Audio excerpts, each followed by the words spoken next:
तो चलिए आज की हम वीडियो में, इस वाले वीडियो में प्रश्नावली 3.1 को क्या करेंगे, हल करेंगे ना। हमने अगली वीडियो में क्या, इसके इंट्रोडक्शन जो था इसको हमने देख लिया था अच्छे तरीके से। इस वाले वीडियो में क्या देखेंगे, जो प्रश्नावली है, क्या है प्रश्नावली 3.1 है ना। प्रश्नावली 3.1 का पहले प्रश्न को हम क्या करेंगे, अच्छी तरीके से क्या करेंगे, इसको हम हल करेंगे ना।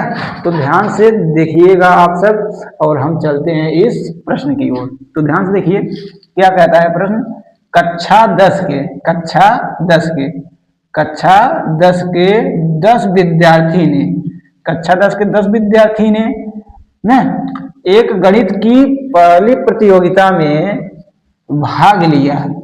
उन्होंने क्या कहा, कक्षा 10 के 10 विद्यार्थी ने गणित की पहली प्रतियोगिता में क्या लिया, भाग लिया। तो आगे क्या कहते हैं, यदि लड़कियों की संख्या लड़कों की संख्या के कितना है, अधिक है, 4 अधिक है ना। तो लड़कियों की संख्या लड़कियों की संख्या से कितना अधिक है, 4 अधिक है। तो प्रतियोगिता में भाग लिए लड़की और लड़कियों की संख्या क्या थी ना। तो लड़कों और क्या लड़कियों की संख्या ज्ञात करने को कह रहा है। ध्यान से देखिएगा, प्रश्न यही बोलता है। तो क्या है, कक्षा 10 का मतलब हम बना देने हैं, कक्षा 10 का है, कक्षा 10 है। कक्षा 10 में कितने विद्यार्थी, एक पूरे जो कक्षा है हमारा 10 का है, इसमें कितने विद्यार्थी हैं, 10 विद्यार्थी हैं। तो कितने विद्यार्थी हैं कक्षा 10 में, तो 10 विद्यार्थी है ना। तो कक्षा 10 में कितने विद्यार्थी हैं, 10 विद्यार्थी। अब ये क्या कह रहा है, ध्यान से सुनिएगा। 10 विद्यार्थी हैं, तो उन्होंने कहा गणित की एक पहली प्रतियोगिता हुई, उसमें क्या बताना है, गणित की पहली प्रतियोगिता हुई तो उसमें भाग लिए लड़कों ने। कितने विद्यार्थी थे, पूरे कक्षा में 10 थे। 10 ही विद्यार्थी क्या लेंगे, उस गणित की पहली प्रतियोगिता में भाग लेंगे। तो उन्होंने बताया यदि लड़कियों की संख्या लड़कों की संख्या से 4 अधिक है, तो लड़कियों की संख्या लड़कों की संख्या से 4 अधिक है, तो प्रतियोगिता में भाग लिए लड़के और लड़कियों की संख्या निकालनी है। तो लड़कों की और लड़कियों की क्या करनी है, संख्या निकालनी है। तो हमें नहीं पता है क्या है, तो हम यहाँ से मान लेंगे, क्या करेंगे, मानेंगे। तो लिखेंगे यहाँ से हल, क्या लिखेंगे, हल ना। तो माना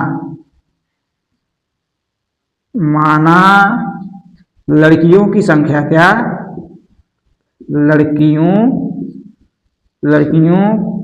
की संख्या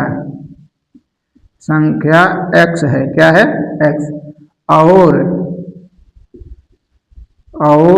लड़कों की संख्या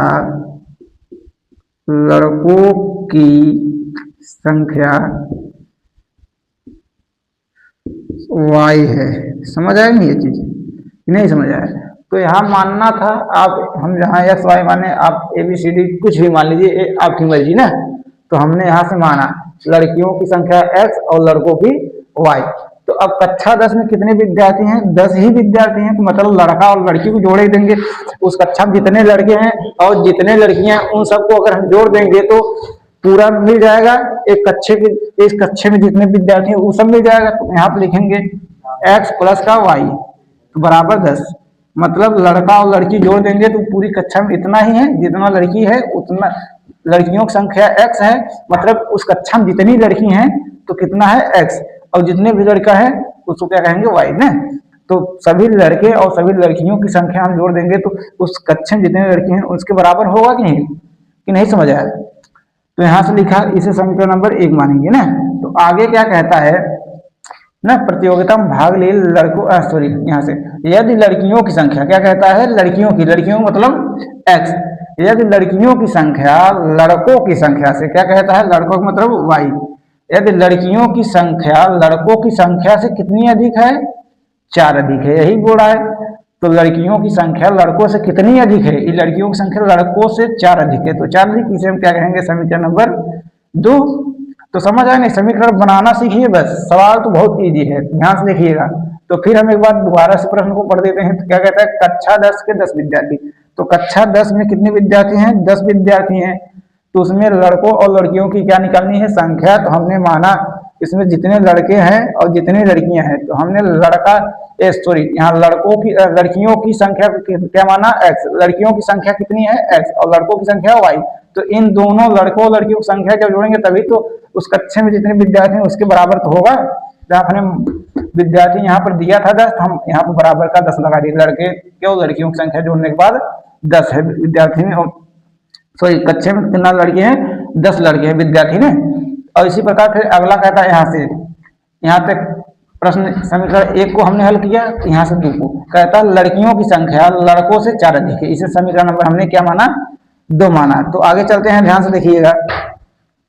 तो यहाँ से लिखेंगे समीकरण नंबर 1 से, क्या लिखेंगे समीकरण नंबर 1 से, समीकरण नंबर 1 से। तो ध्यान से देखिए समीकरण नंबर क्या है 1, यही लिखेंगे x प्लस का y बराबर का 10 ना। अब देखिए यहाँ पर रखिए आप अपने मन से, तो अगर x बराबर हम क्या रखेंगे 0, x बराबर क्या रखेंगे 0, तो x बराबर अगर हम 0 रखेंगे तो यहाँ पर देखिए यही था समीकरण x प्लस का y बराबर का 10 ना। तो x कितना माना है 0 प्लस y बराबर का 10 ना, तो ये y लिखेंगे बराबर 10। अब 0 इधर जाएगा होगा माइनस का, तो y बराबर कितना होगा 10 में से 0 गए तो वही 10 ही होगा, y का मान कितना निकला 10 ना। अब इसी प्रकार इसी समीकरण भी एक ही को हल कर रहे हैं, तो यहाँ पर रखेंगे अब क्या y बराबर 0 लिखेंगे, क्या लिखेंगे y बराबर 0। तो x जो है यहाँ पर x यहाँ है और y क्या रखा हमने यहाँ से 0 और बराबर कितना है 10 है ना। तो x बराबर कितना होगा यहाँ पर 10 होगा, क्योंकि अगर x में 0 जोड़ेंगे तो वही x ही होगा। तो इसी प्रकार अब समीकरण नंबर 2 से लिखेंगे, क्या लिखेंगे समीकरण नंबर 2 से, समीकरण नंबर 2 से ना। समीकरण 2 कहाँ पर है यहाँ पर उतारिए, x बराबर y प्लस का 4। तो अब इसमें हम लिखेंगे x बराबर 0, x बराबर का लिखेंगे 0, तो यहाँ पर x 0 है y प्लस का 4 ना, तो प्लस इधर जाएगा तो माइनस का 4 होगा और बराबर का y, तो यहाँ पर y 0 निकला। अब फिर हम यहाँ लिखेंगे y बराबर 0 लेने पर, ठीक y बराबर अगर हम जब 0 लेंगे ध्यान से देखिए, तो इसी समीकरण में x प्लस का y सॉरी x बराबर है y कितना लिया हमने यहाँ पर 0 और प्लस का 4, तो x ये हो गया। अब यहाँ पर 0 में अगर 4 जोड़ेंगे तो 4 ही होगा। यहाँ तक दिक्कत है कि नहीं है, नहीं होगा दिक्कत। आगे देखते हैं इसका ग्राफ, क्या करना है ग्राफ बनाना है ना, इसे ग्राफ विधि ही क्या करना है हल करना है। तो ध्यान से देखिएगा, ये होता है y अक्ष, ये होता है x अक्ष, ये होता है y डैश, ये होता है x डैश, ठीक ना। ध्यान से देखिए, अब यहाँ जो होता है 0, 0 ये होता है मूल बिंदु। तो ध्यान से देखिए यहाँ पर देखिए अधिकतम x का मान कितना है 10 तक गया ना, 2 2 ठोक लेंगे 2 2, तो 2 4 6 8 10 ना, इसी प्रकार से लेंगे 2 4 6 8 10, इधर होगा माइनस का 2 माइनस का 4 माइनस का 6 माइनस का 8 माइनस का 10 होगा। इसी नीचे होगा माइनस का 2 माइनस का 4 माइनस का 6 माइनस का 8 माइनस का 10 होगा ना। तो ध्यान से देखिए इस वाले में देखिए यहाँ पर y का मान का निकला 10, तो y कहाँ है यहाँ है ना, और 10 प्लस में है तो प्लस में 10 यहाँ पर होगा। और यहाँ देखिए y का मान निकल चुका और x का मान कितना निकला है, x मान 10 ना, तो 10 कहाँ पर है, ये यहाँ पर है, ठीक समझ आया ठीक नहीं। यहाँ तक तो क्लियर होगा। आगे देखेंगे हम यहाँ से, इसमें देखेंगे x का मान क्या निकला है, x का मान 0 रखने पर y का मान क्या निकला, y का मान क्या है यहाँ पर माइनस का 4, y का मान क्या है -4, y कहाँ पर है यहाँ पर है, तो -4 ये यहाँ पर मिला, ठीक। और देखिए x का मान +4, x कहाँ है यहाँ पर प्लस का 4 ना। तो ध्यान से देखिए इसको मिलाइए आप यहाँ से ऐसे मिला देंगे और इसे मिलाएंगे ना, और दोनों देखेंगे कहाँ मिल रहे हैं ना, ध्यान से देखिएगा ना। अब देखिए यहाँ आ रहा है और यहाँ आ रहा है, ठीक।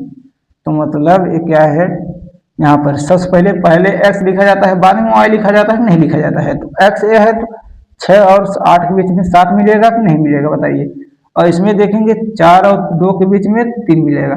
तो मतलब ax क्या था लड़कियों की संख्या और y क्या था लड़कों की संख्या, तो लड़कियों की संख्या 7 y और लड़कों की संख्या 3, यही क्या है आंसर। समझ आया ना चीज। तो यहाँ पर लिख देंगे x बराबर 7 और y बराबर 3। तो लड़कियों की संख्या 7, लड़कों की संख्या 3, यही क्या है आंसर है। ठीक, यहाँ तक आपको समझ में आ गया होगा। अगर कहीं भी दिक्कत हो आपको तो आप कमेंट बॉक्स में कमेंट कर सकते हैं आपको कहाँ से नहीं समझ में आया। ठीक, तो इसे बताने के लिए हम दोबारा प्रयास करेंगे। अगर वीडियो अच्छा लगा हो तो आप चैनल को सब्सक्राइब कर लीजिए ताकि इसी प्रकार वीडियो आप तक तुरंत पहुंच जाए ना। तो इस चैनल पे आपको कक्षा 10 की सभी पूरी किताब की सलूशन मिल जाएगी आपको। तो चलिए आज के लिए बस इतना ही।